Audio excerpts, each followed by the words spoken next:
भिखारी, तेरी हिम्मत कैसे हुई दहलीज पार करने की? अपनी औकात देखिए, निकल यहां से, दोबारा दिखाई मत देना।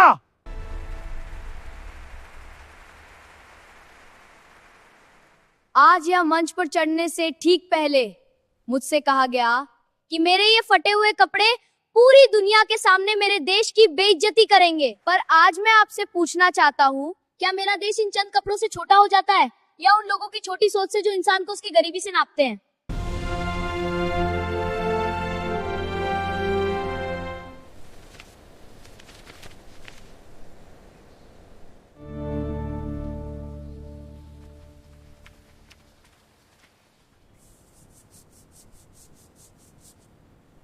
देखिए सत्यप्रकाश जी, रतनपुर की इज्जत मेरे हाथ में है। लाल किले पर दिल्ली के बड़े बड़े साहब लोग होंगे। मेरा बेटा आर्यन वहां जाएगा तो गांव का नाम ऊंचा होगा। ये लीजिए मिठाई का डिब्बा, इसमें मिठाई के साथ साथ आपकी मेहनत का फल भी है। धन्यवाद।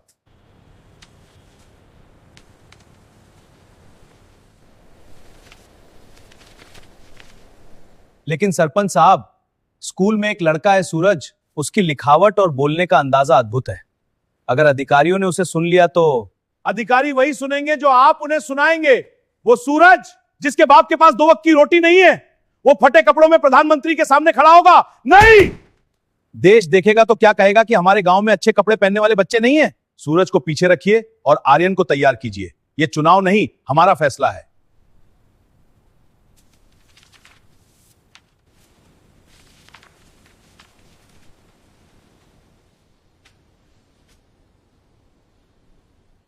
ओए फकीर, ये क्या काला कर रहा है पन्ने पर?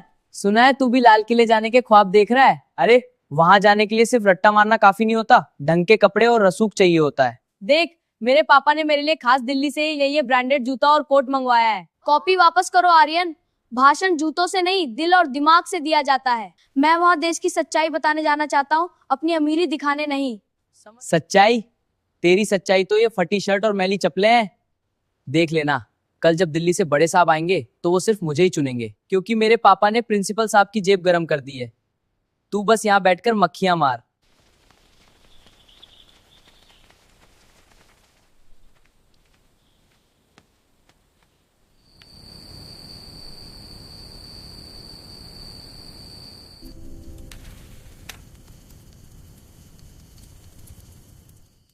आदरणीय राष्ट्रपति जी, आदरणीय प्रधानमंत्री जी।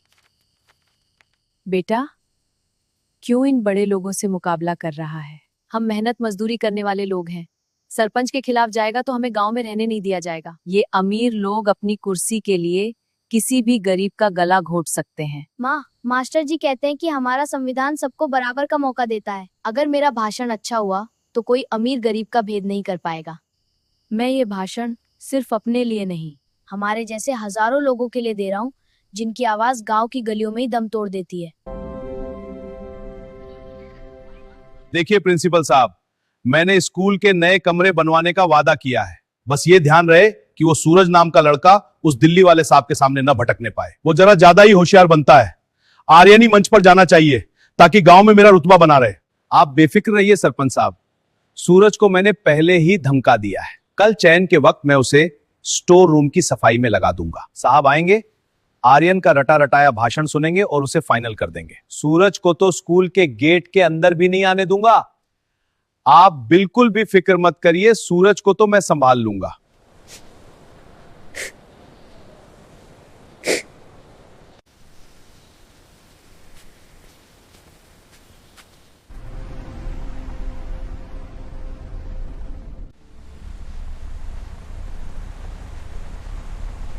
सूरज, अरे बेटा तू यहाँ खड़ा है, जल्दी भाग स्टोर रूम की तरफ। दिल्ली वाले साहब ने अभी अभी संदेश भेजा है कि वो सबसे पहले उन बच्चों के ओरिजिनल सर्टिफिकेट देखेंगे जिन्होंने भाषण लिखा है। तेरे सर्टिफिकेट उस पुराने स्टोर रूम वाली अलमारी में रखे हैं। प्रिंसिपल साहब वहीं तेरा इंतजार कर रहे हैं। जल्दी जा, वरना तेरा नाम लिस्ट से कट जाएगा। क्या? पर मास्टर जी, मेरे सर्टिफिकेट तो घर पर हैं।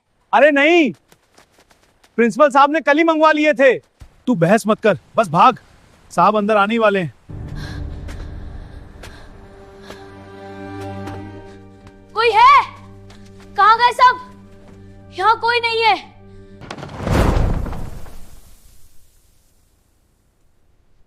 मास्टर जी, यहाँ तो कोई नहीं है। मास्टर जी,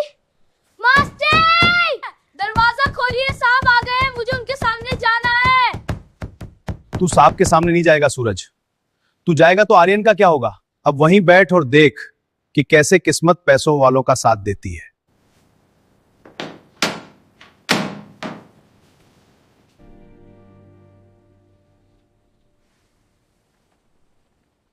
अधिकारी विनय कुमार का स्वागत है। धन्यवाद बच्चों। अधिकारी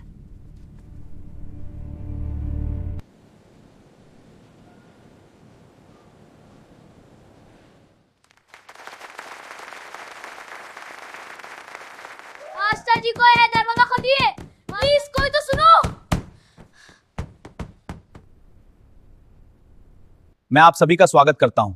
प्रिंसिपल सत्यप्रकाश और सरपंच गजराज सिंह के मार्गदर्शन में हम आगे बढ़ेंगे। हमारा देश बहुत बड़ा है, यहाँ की सड़कें बहुत अच्छी हैं, हमारे नेता बहुत मेहनती हैं। धन्यवाद। इस भाषण में न कोई जान है न कोई भावना। मुझे ऐसा बच्चा चाहिए जो देश की धड़कन को समझता हो, न कि कोई रट्टू तोता। सर, दरअसल बाकी बच्चे उतने होशियार नहीं हैं। आर्यन ही हमारा सबसे होनहार छात्र है।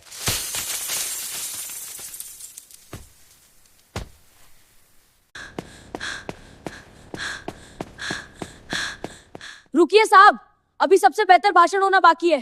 तू यहां कैसे आया? गार्ड बाहर इस लड़के को, ये पागल हो गया है। रुकिए, इसे बोलने दीजिए। बेटा, तुम इस हालत में क्यों हो और तुम क्या कहना चाहते हो? साहब, मुझे स्टोर रूम में बंद कर दिया गया था ताकि मैं आपके सामने ना आ सकूं। लेकिन मुझे चोट की परवाह नहीं है, मुझे उस सच की परवाह जो इस कागज पर लिखा है। बस 2 मिनट दीजिए, अगर आपको अच्छा ना लगे तो आप मुझे जो सजा देंगे मुझे मंजूर होगी। सर, ये झूठ बोल रहा है, ये सिर्फ तमाशा कर रहा है। प्रिंसिपल साहब, आप शांत रहिए। ठीक है सूरज, तुम्हारे पास 2 मिनट हैं। देखते हैं तुम्हारी बातों में कितनी सच्चाई है। साहब, मैं बस इतना कहना चाहता हूँ कि देशभक्ति सिर्फ तिरंगा फहराने में नहीं, बल्कि उस तिरंगे की मर्यादा रखने में है, और उस तिरंगे की मर्यादा तक गिरती है जब एक गरीब की काबिलियत को अमीरी की कुंडी लगाकर स्टोर रूम में बंद कर दिया जाता है।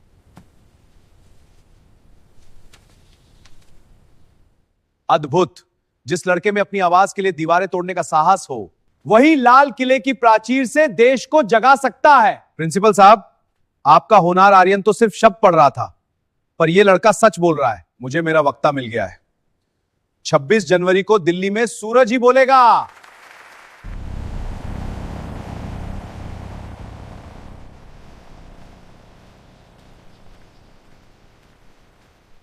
तूने क्या सोचा? साहब ने तेरा नाम लिख लिया तो तू बड़ा आदमी बन गया? दिल्ली जाएगा, वहां तो तू जैसे ही मंच पर चढ़ेगा लोग तुझ पर पत्थर मारेंगे। अपनी शक्ल देखी है? किसी ने तुझे वहां देख लिया तो कहेंगे भारत क्या अब भिखारियों का देश बन गया है? सूरज, तूने आज जो किया है ना, उसकी कीमत तेरा परिवार चुकाएगा। सरपंच साहब, वो बहुत नाजिया। याद रखना, दिल्ली से लौटने के बाद इसी गांव में रहना है। वहां जाकर अगर तूने स्कूल की बुराई की तो तेरा नाम स्कूल के रजिस्टर से हमेशा के लिए काट दिया जाएगा।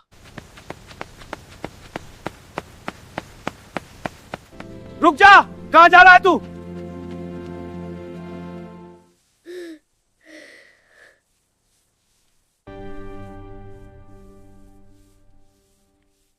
बेटा मत जा दिल्ली, ये सरपंच के आदमी हमारे घर के चक्कर लगा रहे हैं। वो कह रहे हैं कि अगर तू गया तो मेरी मजदूरी बंद करवा देंगे, हमें भूखा मार देंगे। बेटा माँ, अगर आज मैं डर गया तो फिर कभी रतनपुर का कोई गरीब बच्चा सपना नहीं देख पाएगा। मुझे जाना होगा। ये सिर्फ मेरा भाषण नहीं है माँ, ये उन सबकी आवाज है जिन्हें चुप करा दिया गया है।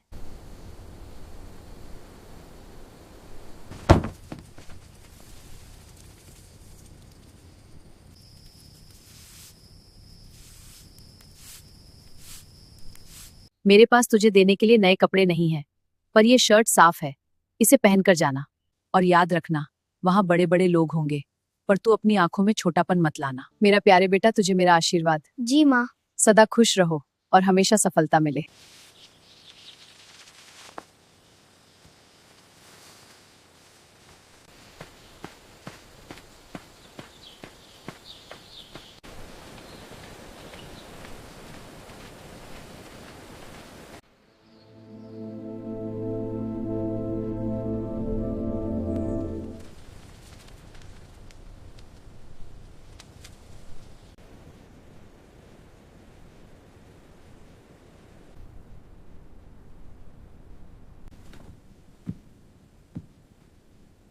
घबराओ मत बेटा, जो दिल में है वही बोलना।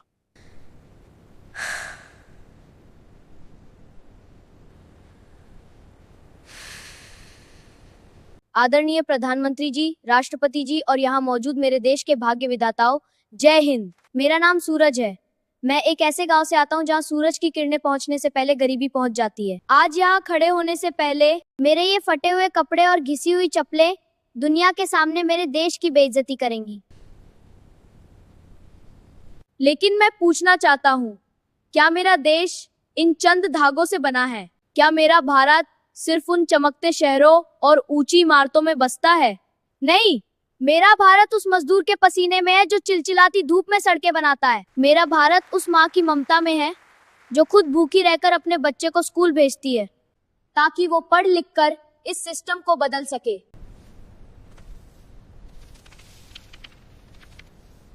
हम कहते हैं जन गण मन, हम कहते हैं सबका साथ सबका विकास, पर क्या सच में विकास सबका हो रहा है? मेरे स्कूल में जो सरकारी है वहाँ पढ़ाई से ज्यादा राजनीति होती है। वहाँ एक काबिल बच्चे को इसलिए कमरे में बंद कर दिया जाता है क्योंकि उसके पास नए कपड़े नहीं हैं। वहाँ एक अमीर बाप का बेटा सिर्फ इसलिए चुना जाता है क्योंकि उसके पास पावर है।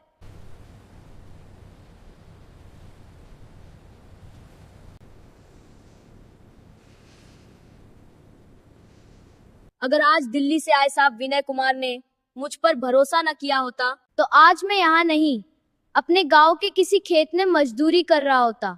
हमारे देश का सबसे बड़ा दुश्मन कोई बाहरी ताकत नहीं, बल्कि हमारे भीतर का ये भेदभाव है। जाति का भेद, अमीरी गरीबी का भेद। डॉक्टर अंबेडकर ने जब संविधान लिखा था तो उन्होंने ये नहीं कहा था कि लाल किले पर सिर्फ सिल्क के कुर्ते वाले बोलेंगे। उन्होंने कहा था कि हर नागरिक बराबर है। प्रधानमंत्री जी, मेरी माँ ने पूरी रात जागकर मेरी ये शर्ट सिली है ताकि मैं आपके सामने खड़ा हो सकूं। ये टाके गरीबी के नहीं है, ये टाके उस उम्मीद के हैं जो करोड़ों गरीब माओं ने इस देश से लगा रखी है। मैं यहाँ सिर्फ अपने लिए नहीं, उन लाखों सूरज के लिए खड़ा हूँ जिन्हें उगने से पहले ही दबा दिया जाता है। मेरा आपसे निवेदन है, शिक्षा को व्यापार मत बनने दीजिए, काबिलियत को कपड़ों से मत नापिए। जब एक गरीब का बच्चा बिना किसी डर के आगे बढ़ेगा तभी मेरा भारत सही मायने में विश्व गुरु बनेगा। मेरा भाषण यही समाप्त होता है। धन्यवाद। जय हिंद, जय भारत, जय संविधान।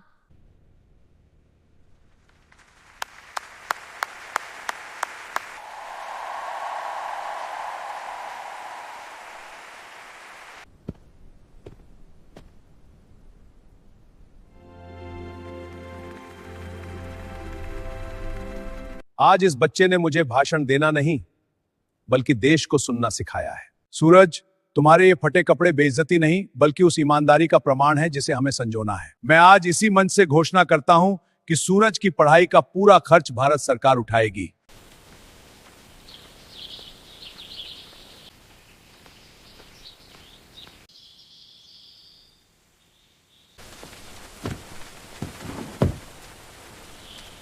बेटा, तूने तो हमारी पूरी दुनिया ही बदल दी। माँ, दुनिया मैंने नहीं, मेरे सच ने बदली है। अब रतनपुर के किसी भी बच्चे को स्टोर रूम में बंद नहीं होना पड़ेगा।